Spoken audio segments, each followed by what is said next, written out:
Good day, everyone. I am Mary Charlene Nieves, and my topic is all about imagery. Describing sensory experiences through the medium of writing and text can be difficult. By enlisting the use of imagery, writers are able to vividly describe experiences, actions, characters, and places through written language. What is imagery exactly? How is imagery in poetry and literature used? In this report, we'll take a look at the imagery definition, seven different types of imagery, and how each can be used to further immerse a reader into the work of a writer. So, what is imagery? Imagery is a literary device used in poetry, novels, and other writing that use vivid description that appeals to readers' senses to create an image or idea in their head.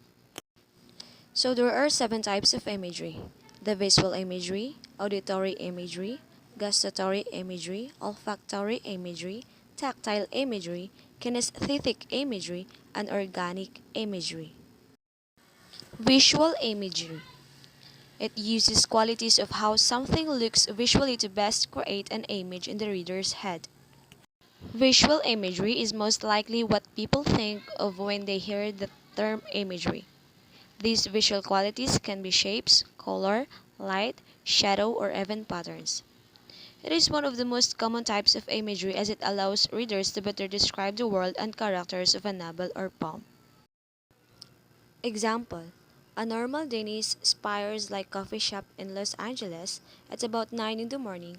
While the place isn't jammed, there is a healthy number of people drinking coffee, munching on bacon, and eating eggs. Auditory imagery. This type of imagery appeals to readers' sense of hearing. It creates an auditory experience through text can be difficult, but it can also be necessary for a story or plot. For example, the sound of war can be necessary to immerse the reader into a war novel. This may be used to describe gunfire, explosions, screams, and helicopters.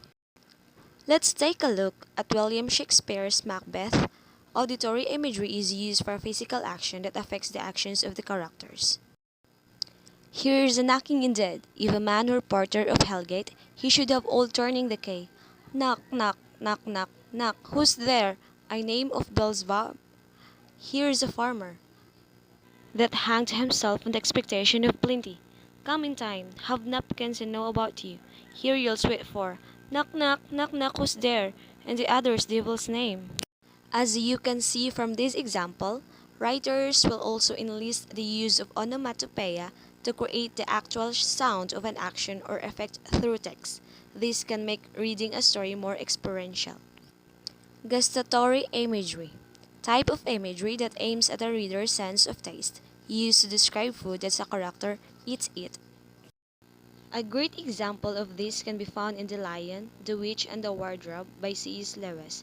As the Queen creates Turkish delight for Edmund, C.S. Lewis uses gustatory imagery to describe its taste. The Queen let another drop fall from her bottle onto the snow, and instantly there appeared a round box tied with green silk ribbon, which, when opened, turned out to contain several pounds of the best Turkish delight. Each piece was sweet and light to the very center, and Edmund had never tasted anything more delicious. He was quite warm now, and very comfortable. Describing food as sweet, salty, or even spicy can immerse a reader further into a character's simple action of eating.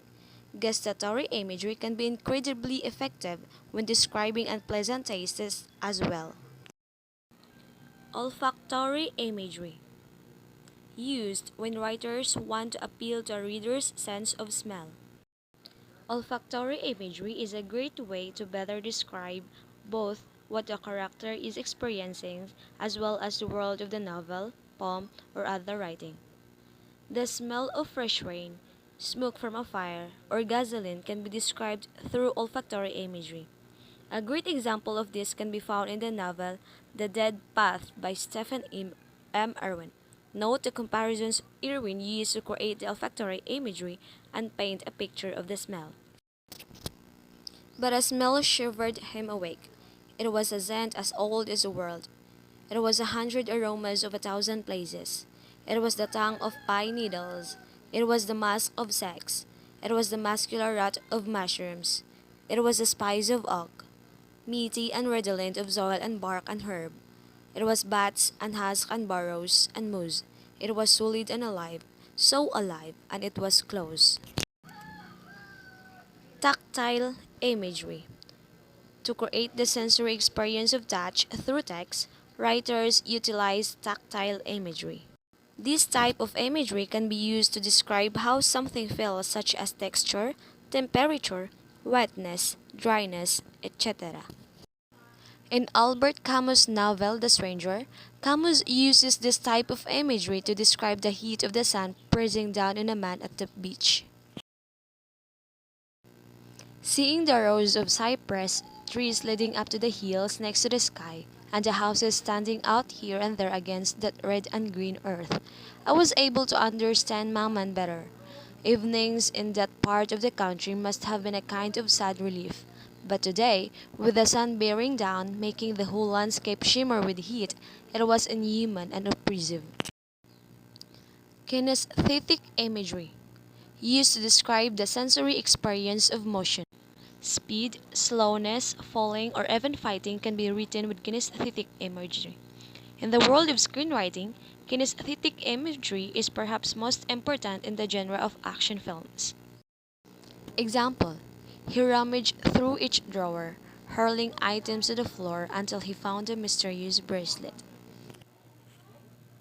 Organic imagery appeals to the most primitive sensation in the human experience, such as hunger, fatigue, fear, and even motion.